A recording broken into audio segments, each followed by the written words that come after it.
Welcome back during the break. Our next session is the panel discussion Return in Focus, Reforming Policy, Rebuilding Credibility, moderated by Sarah Schlaeger, Senior Lead Policy and Liaison. Sarah, welcome. Thank you so much.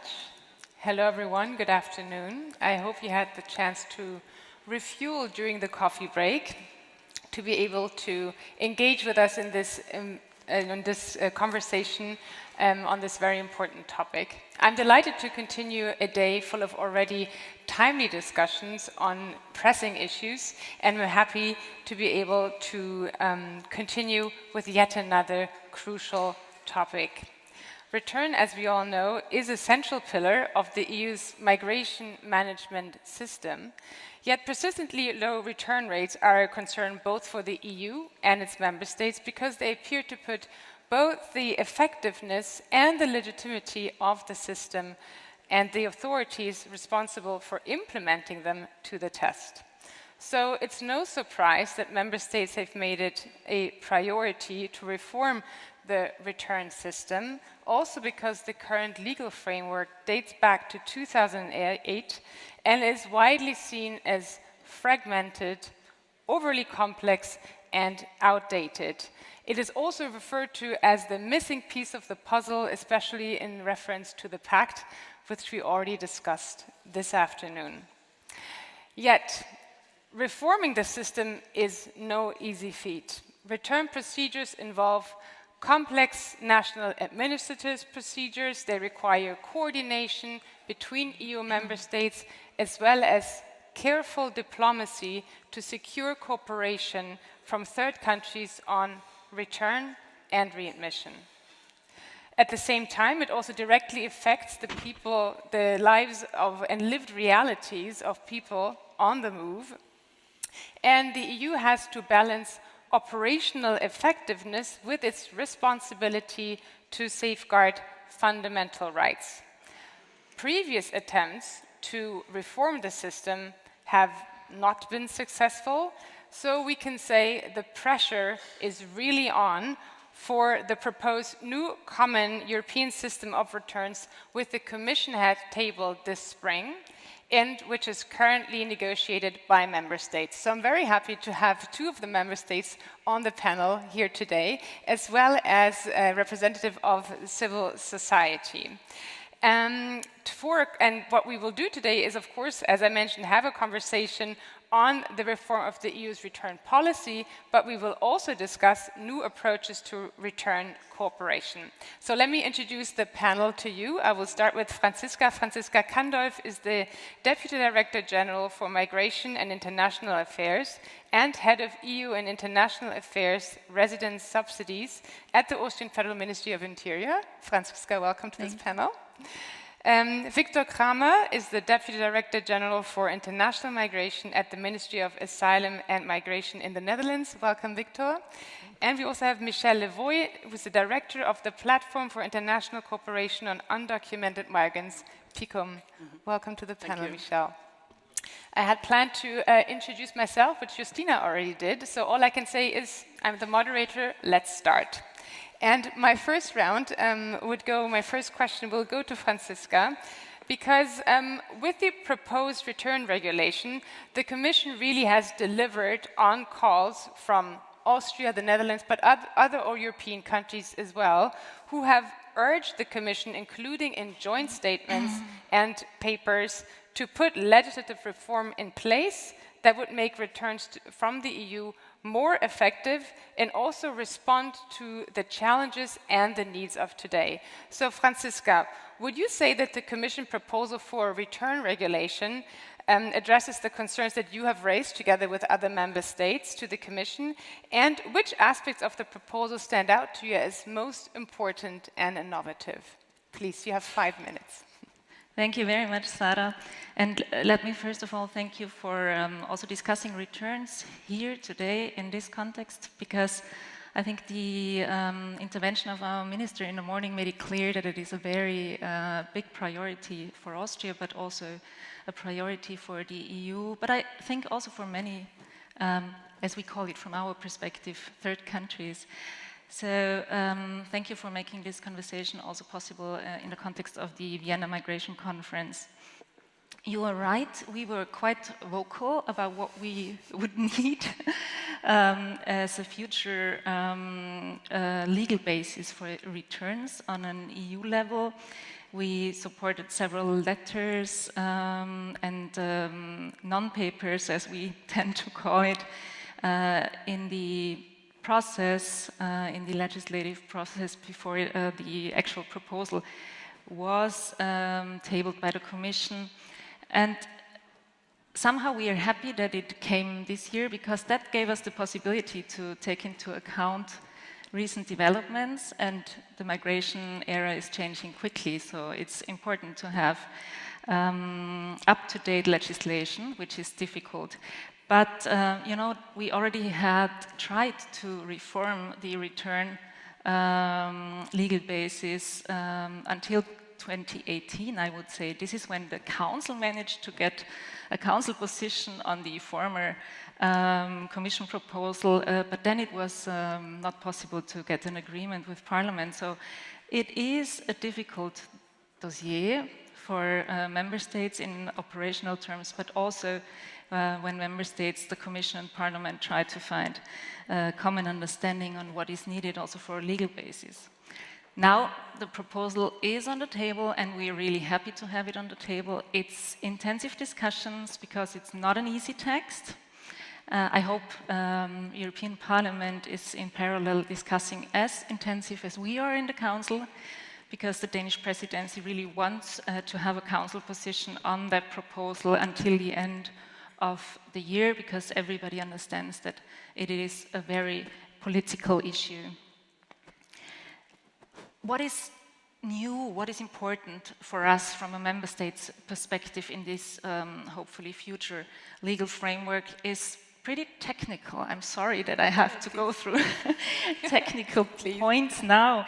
And the first is that we think that it is important that the legal basis has obligations for the persons who are supposed to return. They have to participate in the return procedure. What could such obligations be? I mean, the first one is the most obvious one, to leave the country, but then also to provide all the relevant information. And if you say there are obligations, then obviously you also need to have consequences if these obligations are not met. So the Commission has rightly also proposed to have such consequences in case a returnee does not cooperate with the authorities. And that's, for example, the possibility for Member States to cut financial return support. I warned you, it's really technical things, but to make return possible, we really need to have all these little technical pieces in the right order. And the thing that is most worrying to Member States and makes it most difficult to return returnees is absconding. That's what happens frequently, that persons who are about to be returned abscond and they go to another Member State, for example. So it is also important to have possibilities, and that's the reality of return, also to detain people previous to their return, and to also have the possibilities for certain durations of such detention. And then digitalization. In every area of cooperation, you also need to have information ready also to share with Member States. I already said that sometimes people go from one Member State to the other Member State, so it's important to have all the files in the so-called Schengen information system if there is already a return decision by Member State. So that's already foreseen in the current legal framework, it's already in place. But then we also need to have return case management systems in all Member States. And Member States also have to use the possibility and the obligation to put all the return decisions into the Schengen information system. The exchange of information with third countries is also extremely relevant. That's something that causes us a lot of headaches, that obviously countries of origin want to have information on the people that are being returned, and we need to have certainty as member states what kind of information we can share with countries of origin, and that's also foreseen in the proposal by the Commission, and also the possibility to communicate with non-recognized countries, which we also saw lately, that it is important that we can engage on a technical level. And then last but not least, and that's the most innovative part, and I guess you're going to discuss that with us as well, is the possibility to have return hubs, because we have seen that it is sometimes not possible to return people to their country of origin, and then we have to have other possibilities to return people also to another third country. And that's a very important point, because sometimes it hinders us from returning people. I think this is it in a nutshell. So we hope that we are really quick in negotiating a common European return system that will make returns also a bit more effective in the future. Thank you so much. I think you got us started right away on full speed on all the technicalities of the proposal that are so important, and that we will also discuss further with the Netherlands and also, of course, with Michel. And I liked also how you started out by saying, yeah, it has to be fit for today, but whatever we decide also has to be fit for tomorrow. And I think that's also the challenge, but because we will never fully know what happens tomorrow. But thank you also for already introducing the elements of absconding, digitalization, and of course, everything that's related to return cooperation. We will get back to that indeed also in the second round. Michel, I'd like to ask my next question to you, because many civil society organizations have voiced their concerns with a view to the proposed changes to the current legal framework. And last month, actually, 200 civil society organizations, including your own, have signed a joint statement in which you really outline what impact it can have on fundamental rights, legal uncertainty, and of course also other risks associated with the proposal. So I'd love to hear from you. So what are the main concerns with a view to the proposal? And at the same time, when you look at the proposal, can you identify any elements that you actually find positive? Please. Thank you, Sarah, and thank you for the invitation and also for organizing this panel. Actually, it's really important to have these discussions with different stakeholders, so we appreciate the opportunity. As you mentioned, this civil society statement, so we have a number of points. I'd like to maybe just highlight 4 that we can maybe also use as a reflection for the discussion. So, and also apologies for getting into some of the technicalities as well, as Franziska was referring to. So the first one is a point on technicality. It regards procedural aspects. So how is legislation or policy made? We actually have the Interinstitutional Agreement on Better Lawmaking and Better Regulation Guidelines from the European Commission that says when a legislative proposal has significant social impacts and where there's a choice of policy options, there should be an impact assessment. Unfortunately, this proposal did not undergo a human rights impact assessment, nor did it have formal consultations. And yet, this proposal will impact millions of people. So we have the most recent estimates from the MIRAM Research Consortium, and I'll maybe come back to some of these research consortia on irregular migration later.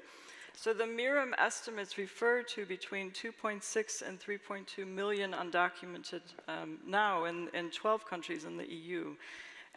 So the first point is really a procedural, but we unfortunately also see that there are 3 other occasions that the European Ombudsperson is investigating when the European Commission failed to conduct impact assessments when it was preparing new legislation. So the other ones are the Common Agricultural Policy, Corporate Sustainability Reporting and Due Diligence, and the Facilitation Package on Smuggling. So on the second point, the real concern that we have is that this is an approach which is really more of a punishment. It's a punitive enforcement approach with the only option being deportation. And here I wanted to get back because you mentioned already in the intro, Sarah, about what are these current return rates. We actually have some research from MIRAM and the European Parliament Research Service that says that using the current return rate, which is quite low, to measure effectiveness of return policy is deeply flawed.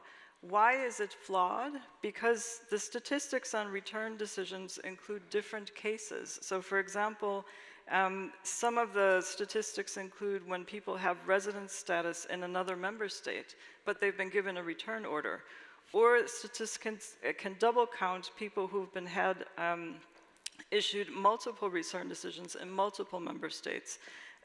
In some member states, return decisions can be issued to asylum applicants, even when their procedure is ongoing.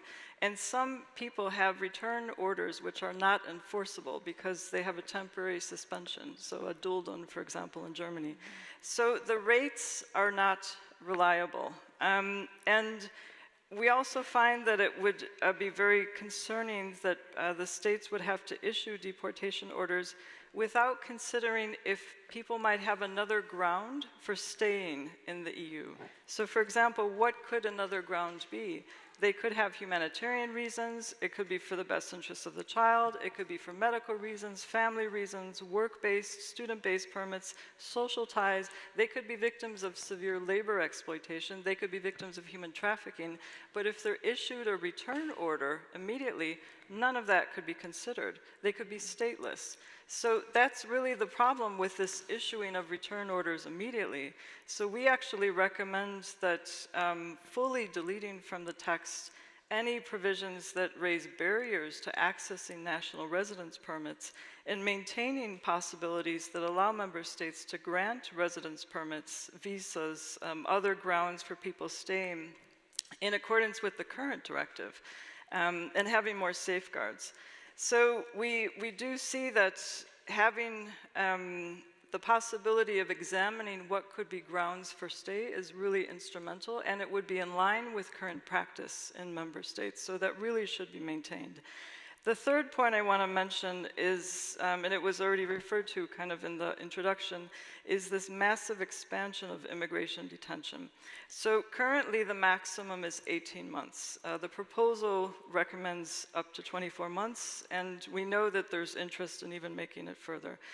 I want to share with you a testimony from a doctor, actually, who works in immigration detention, and this is collected in one of these research consortia that we're part of called FAIR.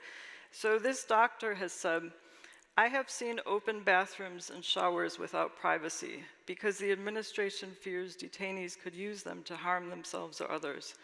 I have seen people injured and scarred during forced returns, where detainees were dragged on the ground and beaten with batons. I have also seen the misuse of strong drugs given to calm detainees, not for their health, but to make things easier for the facility or the police. Sometimes these drugs are used to keep people quiet all day without waking up. Protests are almost impossible, and even a hunger strike can now be treated as a riot. Immigration detention centers cannot be reformed. I no longer enter these centers merely to document conditions, because witnessing the suffering of detainees compels me to advocate for their removal. So we've seen that detention is really, really detrimental to individuals.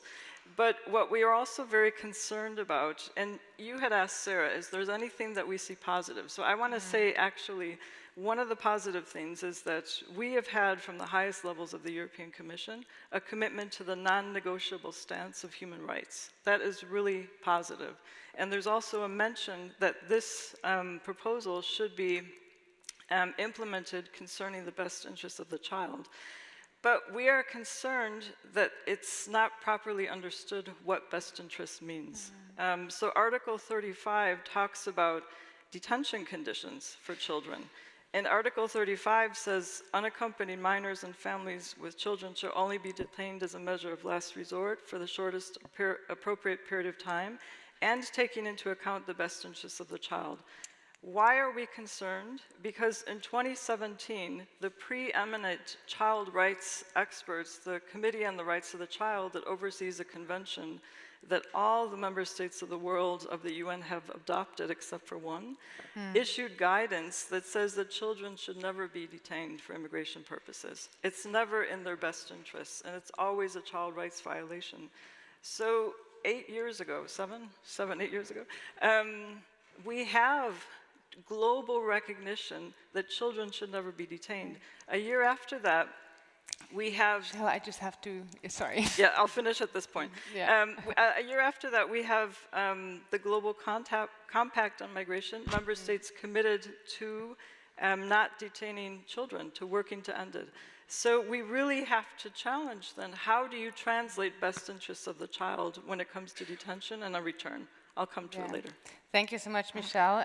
Also really for pointing out the different challenges that you see in it from individual level to procedural and other. And I want to actually, because you mentioned also return rate, and that's a very good segue to my next question to Victor, because you mentioned it, and I think we all know that return rates alone are not a sufficient indicator of the effectiveness of return policy, but it is known that only a small proportion of those ordered to leave actually return in practice.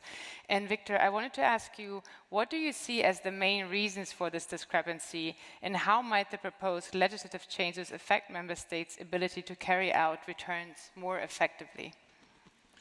Yeah, thank you very much. Also, thank you for having this discussion, because I think on returns we can sit for hours and panels because I think it's a really important issue. It is, as you said in your introduction, a missing piece of our asylum system. It doesn't make any sense to have an asylum system if you cannot have an effective return.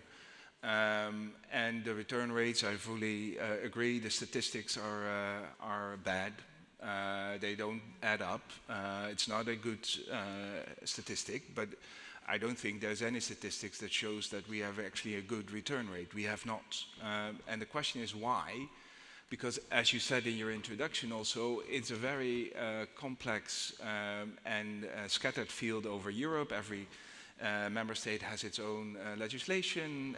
It's up to now been under a directive, which leaves a wide area of open interpretation for the member states to do so, to implement that. And that's complicated. And for us in the Netherlands as well, we have implemented, of course, the return regulation. One of the issues is, for instance, the evolving of the legal procedures around non-refoulement. It's something which is very, it's the biggest part of our obligations under international law. And we see it as something that someone can invoke, saying, hey, there's something wrong, please assess my situation on non-refoulement. But what happens, we do that in an asylum procedure, but what happens in a return procedure, the obligation is shifted towards the government to as a result of court cases, to have an assessment of non-refoulement, whatever the claim is of the one who we have to return. That's unfeasible as an obligation. You cannot, as a government, have the obligation to do that for everyone who's in your capacity. Another, which I find always very, it's a dilemma, because we have in the Netherlands an intention notice. So we will say 2 weeks in advance, hey, person, we will have an expulsion or return decision coming your way. You're no longer have a legal stay in the Netherlands, 2 weeks' time.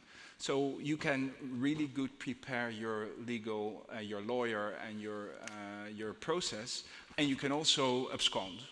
And in practice, that's what happens. So we are very happy to have a regulation on the table by the Commission that indeed, as Franziska also mentioned, has more obligations for the ones that are obliged to return, to work with your procedure, to be available, to and also for us to have the possibilities to detain people, because otherwise there's no way we will be able to return them. So those are two, well, a lot of discrepancies, but those are two, I think, examples that we need to fix. Thank you so much. I feel this is really also a discussion on reality checks. So also the idea of, what you want to provide and then, how it's used and how that also challenges you as a country or as an implementing authority to then effectively conduct also returns. I'm happy to continue with the reality checks, but I think we can also go into a next round, and I would also invite you, if you have comments also on each other's statements, please do come in. But I'd love to also move to the external dimension, because Franziska, you already kind of led us towards that, and I think that's a very important discussion, because in the end, a well-functioning return and readmission system also requires a working partnership with countries of origin and transit. Again, that's not the only thing it needs, but it's also an important part. And Franziska, I'd like to start out with you again, and I would like to ask you, so how do you think the proposed reform can strengthen return cooperation with origin and transit countries? And which challenges in the field of return do you hope it will resolve for Austria? There is one element that I already mentioned, like the possibility to exchange information, which is really important, but I would see the proposal as part of a bigger picture, and we have been working on that bigger picture for a very long time now, because when the Commission proposed the pact on migration and asylum, it also included this very important part of the external dimension and the cooperation with third countries. And we have been doing that since then. We had done that also before, but I think there was really an intensified process to have cooperation with partner countries.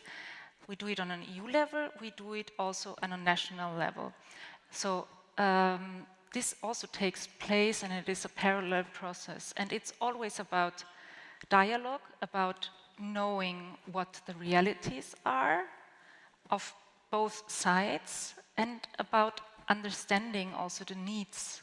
So it is very time-consuming, relationships always need time, but it is, I think, the solution to then also have good cooperation. And I think then you also realize that sometimes there are not that many differences, but sometimes you're really confronted with similar problems. So we also have to have a comprehensive approach.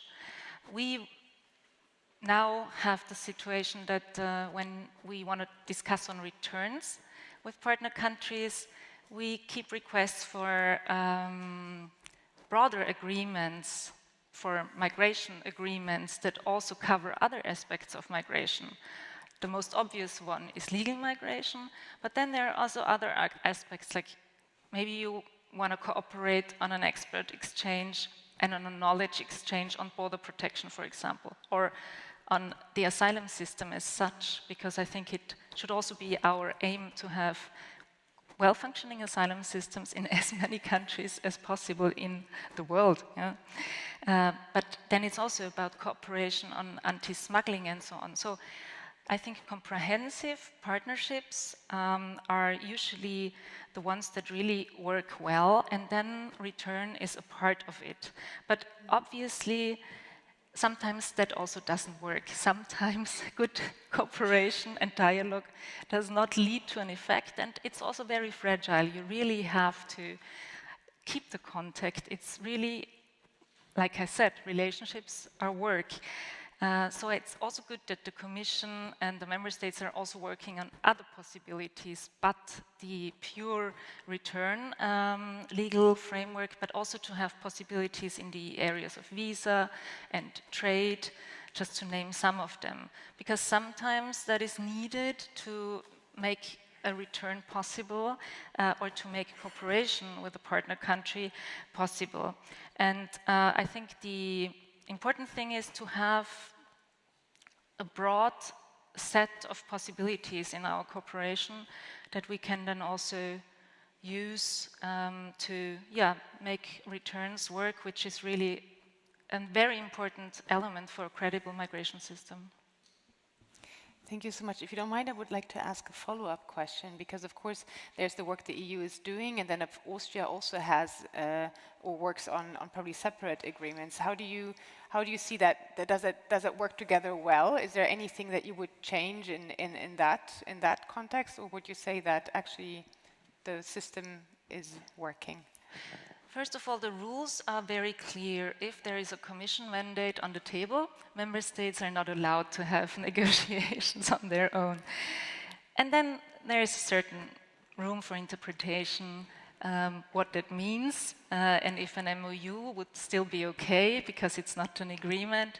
But I think it's important to also have dialogue with the Commission on that, because first of all, we understand that sometimes it is good to have the leverage of 27, but sometimes it doesn't lead anywhere. So we have a few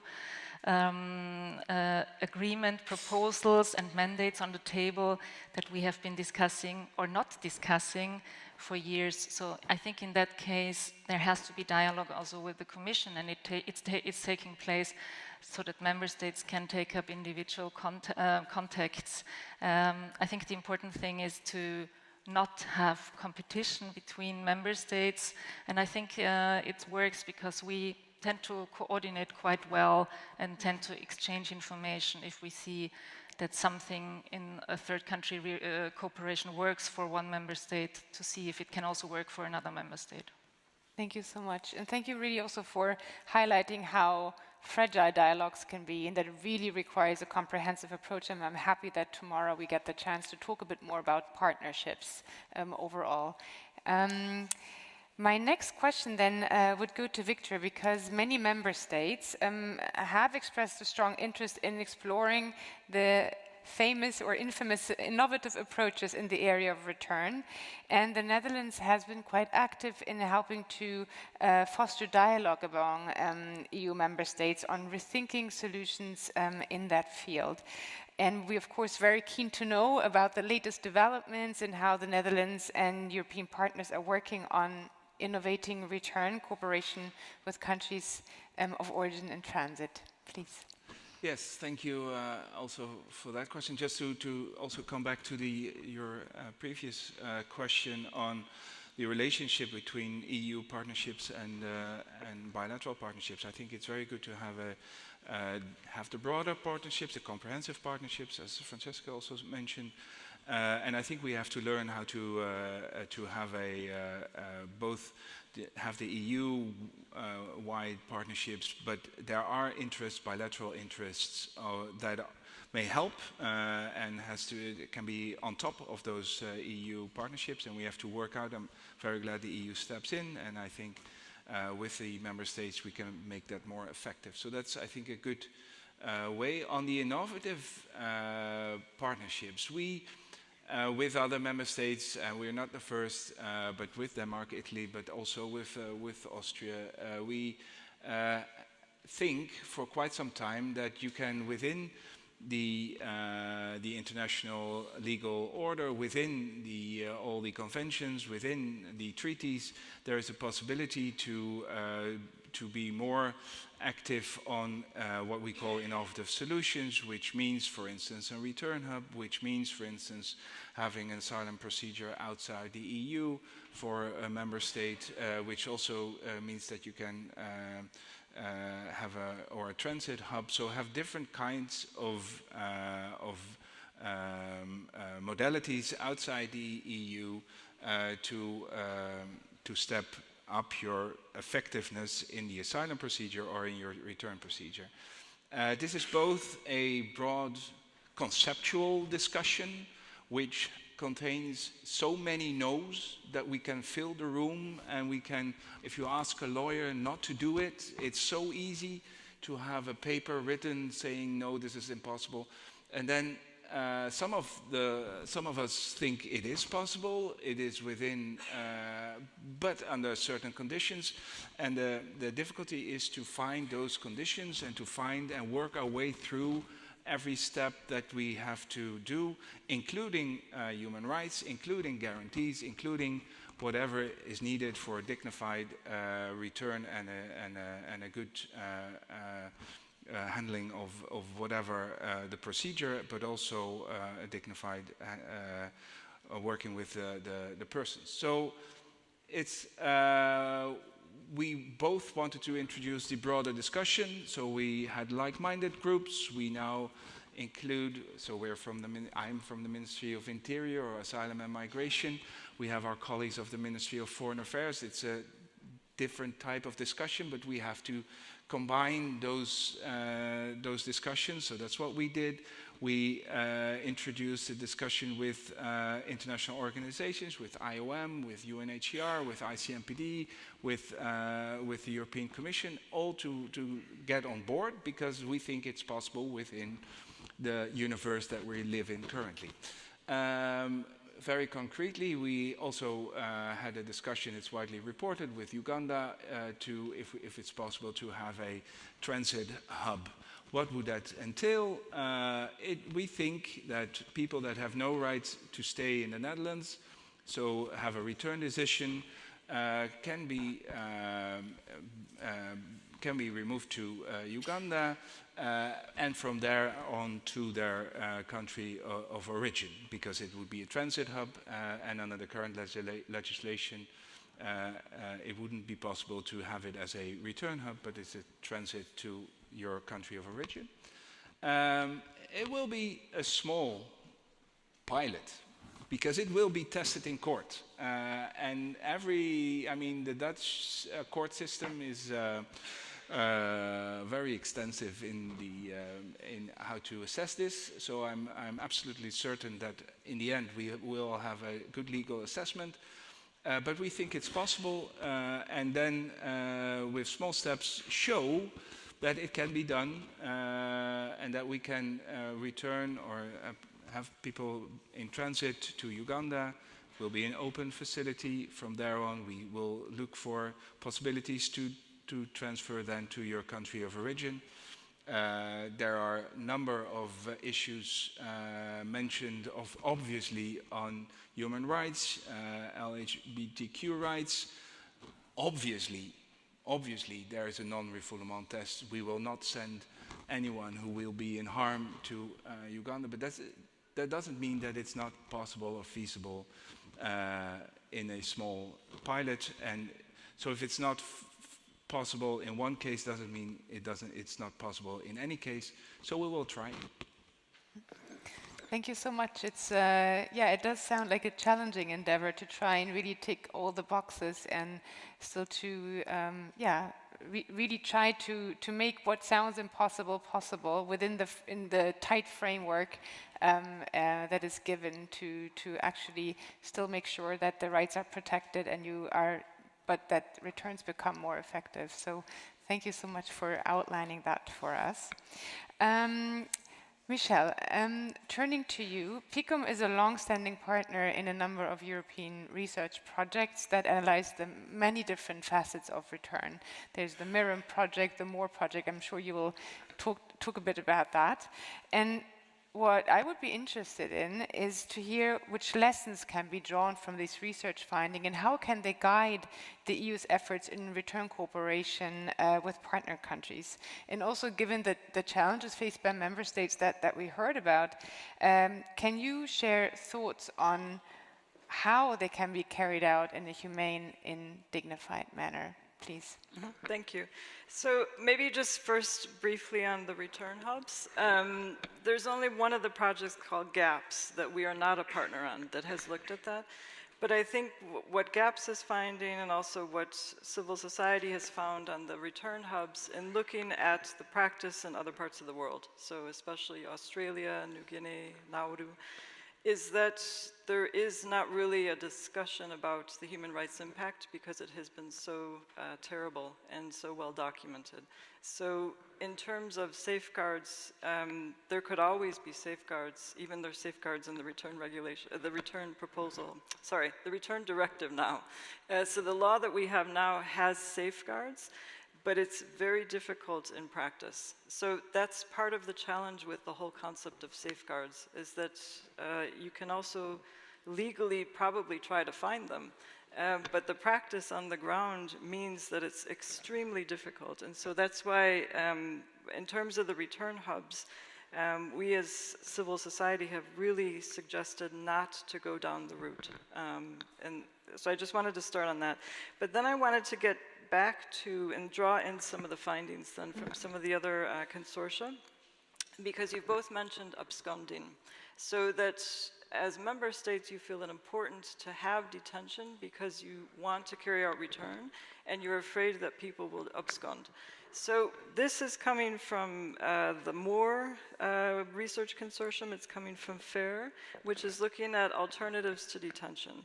So and what we found with research in these projects, with civil society research, is that when you enable people to stay where they are, so that means that they remain living in wherever they're living, they report, most likely. They have legal assistance or they have support. There is a high rate of compliance because they are seen, they're given their basic needs, and they're not in immigration detention. So we actually feel that the way out of immigration detention is through this model. It's called community-based case management, which really allows for kind of all these things to be in place. And that's not closed detention centers. This is something that we're finding from these two projects. And it also is something that we're hearing more from the field. So some of the projects are also showing that there's this increasing discord between kind of the reality on the ground of people who are faced to work with the current system as it is, people working in detention centers, people working in the legal system, judges, lawyers, even police officers, prison custody agents, doctors, etc. So they find this discord between what they are supposed to do in their professional life and the policies that they're supposed to implement. So just as an example, MORE interviewed 131 of these various, what they call state implementing agents, and the respondents expressed discomfort in implementing the policies due to this contrast between the priorities and the practical realities. They said that there are many things that make return unfeasible. So several state agents questioned the effectiveness of detention for return purposes, as it often results in unpredictable processes. And another example that I wanted to share from the research is one of the projects called FAIR is also looking at assisted voluntary return, so the AVRR programs. And they have, so FAIR has proposed a whole guidance, like guidelines on human rights monitoring. And the last point I would probably mention is, I think what we're always looking for is how to approach any of this from a humane perspective. When I mentioned earlier children, a couple of years ago, we worked with a couple of civil society organizations and UN agencies. So we had IOM, UNICEF, and OHCHR looking at a checklist and guidance on how to do a best interest determination procedure for children in return. So these are also like practical things that have been elaborated also with UN agencies to really make sure that the human rights framework is really key, but also bearing in mind how to do it more from an operational way. Thank you so much. I think it's also really important to see what are the practical implications and where the challenges lie from those who have to work on it, but then also to hear what could be done maybe differently and which could also be considered going forward, such as alternatives to detention. Thanks so much. I think we have a bit of time left, and I want to give you, the audience, also wonderful. We already have we already have somebody. Yes, and the microphone is coming. Please do remember to state your name, who you work for. Keep your comments short, and if it's a question, please make sure you end it with a question mark. Makes it easier to answer. Please, Victoria. Microphone isn't working.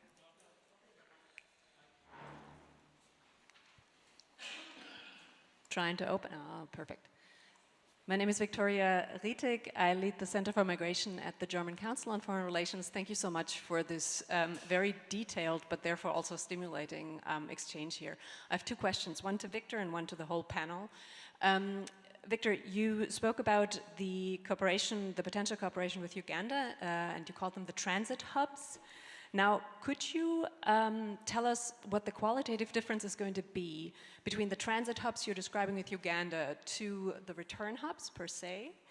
And what will happen when you bring people to Uganda that then ultimately are not going to be able to return back to their countries for whatever reasons? Because in the kind of one comparative case that we have, which is Italy-Albania, Italy would have to take people back in case it actually doesn't work because Albania has not agreed to keep them there. Now, is that different in the case of Uganda? So talk about that qualitative versus perhaps rhetorical difference at this point. And then the question to the overall panel. The first, I'd say, 15 minutes of this panel was essentially all about how the EU return directive is going to change things and how really the changed rules are going to make this big difference to us. And now the optimist in me obviously wants to agree, and the pessimist in me knows that the national return systems are often highly dysfunctional. Now, and of course I come from Germany, so that's the case in point.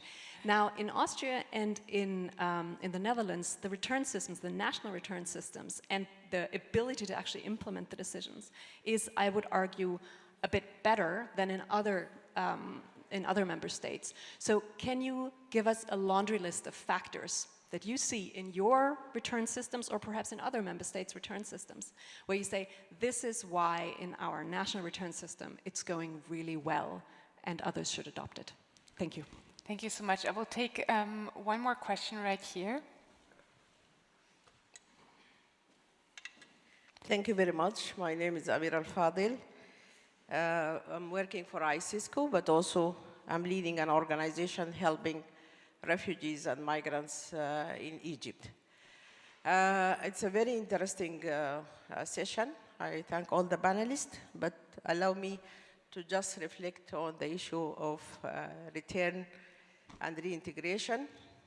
From my own experience, I'm a former African Union Commissioner responsible about migration in Africa.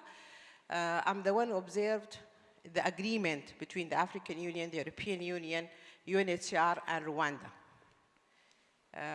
for Rwanda to host the African migrants in Libya. I visited the Gashura camp twice. I would like to say my opinion, and now it's just a personal opinion, it's not a reflection of any organization. The return now that's been forced, because for me, when we speak about transit centers, about transferring the migrants to a third country, is we are just transferring the problem. We are not solving it. So let us be clear on that. And when we take these migrants to a third country and not to their country of origin, we are not very much considering the human rights of these migrants. Because the question in the room is always why these migrants left their countries of origin and fled their countries to look for security or for economic opportunities in European countries. Why? We have always to keep this question. When I take these migrants against their will and put them in a third country, am I solving the problem? No, I'm not solving it. Go back and visit even this agreement. Look deep into the results of these migrants. How many of them they are still in the camp? They have no chance of resettlement because we know that resettlements are going very low in the recent years for many reasons. I don't want to go into this area, but also we have to look into this human side of this issue. And thank you very much that some of you spoke about the international laws and the human rights of these migrants. So for me, one of the solutions is to engage more the countries of origin. I know some of the countries of origin are not willing to go for this discussion of receiving their migrants. So we have to look why also the countries of origin are not looking deep into taking back their migrants. The migrants themselves, how are we going to engage them in this conversation? Because they are the one absent in this room. Who is talking on behalf of these migrants? How are we going to engage them into conversations on what is the best for them? Yes, there is burden on the countries of destination, but the solution is not shipping these people on board airplanes and put them in a third country. So please, my question to all of you that where are the human side of these issues of return and reintegration, because for me also the word voluntary is disappearing in this conversation. Thank you very much. Thank you so much. I think, yeah, if you want to start, Victor, and then I think we can, maybe as a starting point for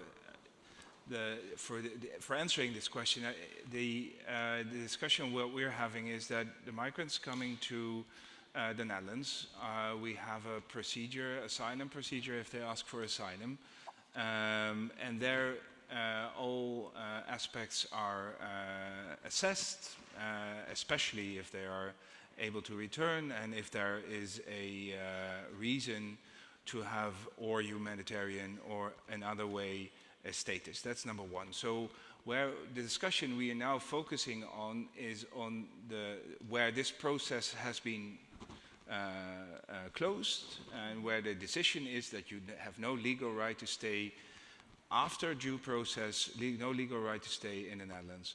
Then the question is, how do we want to return them? Voluntary return, in our case, is always the default option. It's way more effective, it's way more cheaper, it's in all kinds we would proceed with voluntary return in any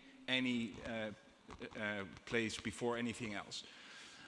Also on detention, there is actually to have people in detention is a very cost-ineffective measure. It's really expensive. It takes a lot of time.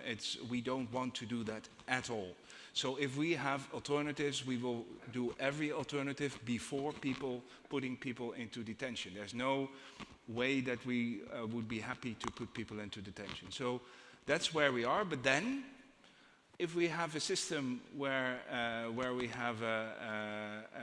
we have followed the whole process, the result is that you no longer have a legal stay in the Netherlands, then there needs to be some sort of obligation to leave, and we some sort of way have to be able to enforce that. So, and then the question on that's where it works. So most of our returns are voluntary.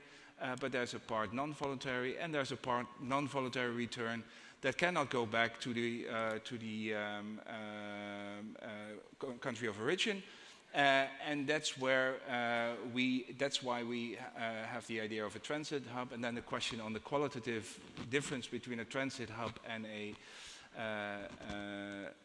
return hub.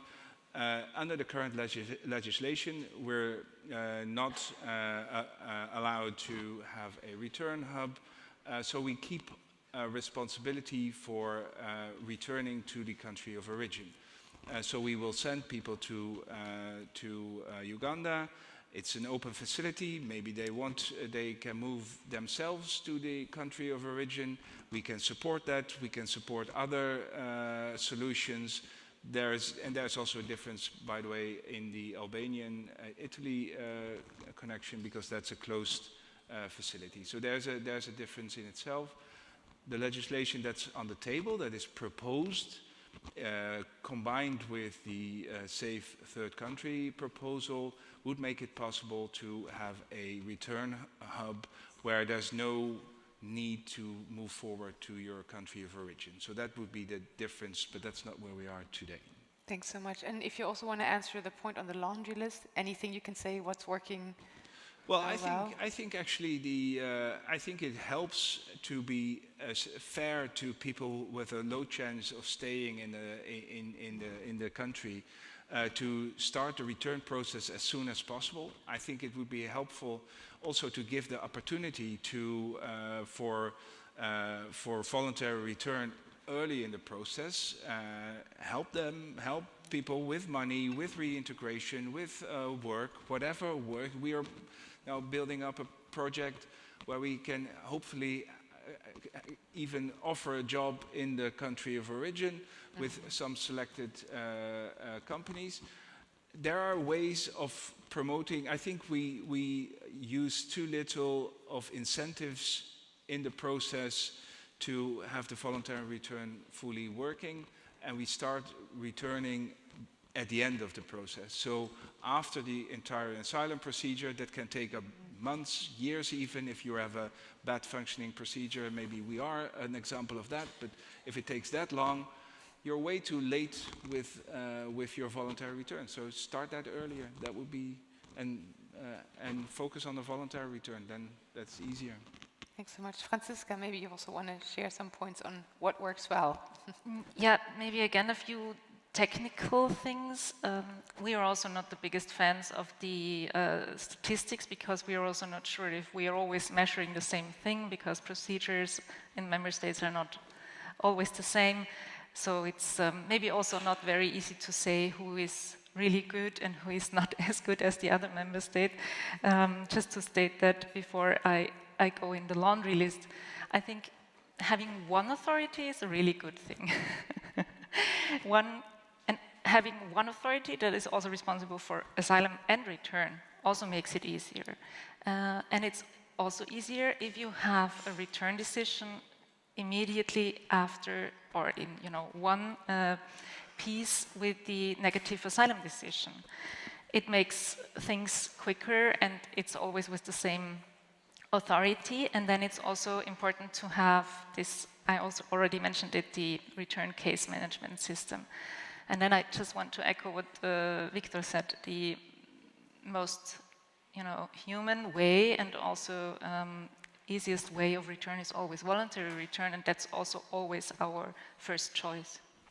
Thanks so much. Michelle, if you also want to come in. Yeah, I think what works are the countries that we found that don't detain at all. So for example, the Global Forum on Migration and Development was held this year in Colombia. Colombia has the biggest regularization program in the world, and it also has a non-detention policy. So it's an interesting coupling, kind of huge regular pathways at the same time non-detention. We also find what works is the countries that are really looking at these alternatives to detention.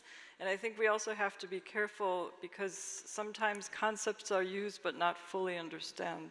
So for example, an ankle bracelet that's electronic monitoring is not alternatives to detention. That's an alternative form of detention, because that's a prison-like type of security. So that's unfortunately also seen in the proposal. So we have to be careful also with the concepts. As you were saying, Victor, we found also in the Netherlands and Flanders as well, cities that are working on future orientation programs. So together with funding from the federal government in the Netherlands, but also in Belgium, kind of providing legal assistance to people to look at various options. And that's trying to help, it's more like case management and casework. But I think what's also really important when we do the technical work on the proposal is to make sure that this proposal doesn't remove voluntary return as a possibility. Yeah. Technically now it's almost absent. So the insistence on voluntary return is the one. I mean, all of these obligations that are on individuals will make it much more difficult for anyone if they're coerced, if they're in any way to think about voluntary return, but also the actual articles. And so on your last point, how can we make sure that individuals themselves are part of this discussion? We have to also be aware that the context overall is getting much worse for individuals who are experiencing racism, exploitation, abuse. So they have to be part of the discussion, and we have to find ways to make this discussion more humane in the context overall. Thank you so much. I know there were more questions in the room, but unfortunately we cannot take any more questions. But before I let you go, I actually have one final task for you, and you will have to use your full imagination for it. And imagine that I'm asking this question in a year's time. So I would like to ask you to complete the sentence, "We have clearly improved returns from Europe because..." And Victor, why don't you start? "We have clearly improved returns from Europe because..." I think the year horizon is way too short. Okay, make it 5. I'm fine. You can use your No, imagination. okay, then I think we actually we have it on the agenda. That's a good thing. We have a common opinion. I think there's consensus building on what the direction on returns. That is a good thing. We have everyone involved, including the international organizations, on the innovative part. That's a good thing. And within a year's time, I think we have a clear direction on both the legislation and the possibilities that come next. Thanks so much. Michelle. I'd like to give us hope, but I would like to paint an ideal situation so that we can continue to think about it. So what about if we have a system where people have their basic needs met, they're treated fairly, they're given assistance, people in general feel happy about the system that they're part of. Do any of us feel happy about the current system? And do we want to export it? That's my ending question. So that would be a rhetorical question. You turned my sentence into a rhetorical Sorry, question. sorry. That's a very, well done. So, Franziska, how would you finish the sentence? We've clearly improved returns from Europe because... We have comprehensive cooperation with partner countries, and we have made return hubs possible. So we are now minus 13 seconds. I hope it was short enough. Well done. No, thank you so much. I think I also have to give that task to myself. And I think I would say we've clearly improved returns from Europe if we continue to have this kind of conversations about a very divisive and challenging topic. And all I can say is thank you so much for coming on stage, discussing with each other. And yes, thank you so much. And with that, I have the pleasure to hand over to my colleague for a discussion on yet another crucial topic, the future of international protection. Please stay in the room. You don't want to miss this. Please.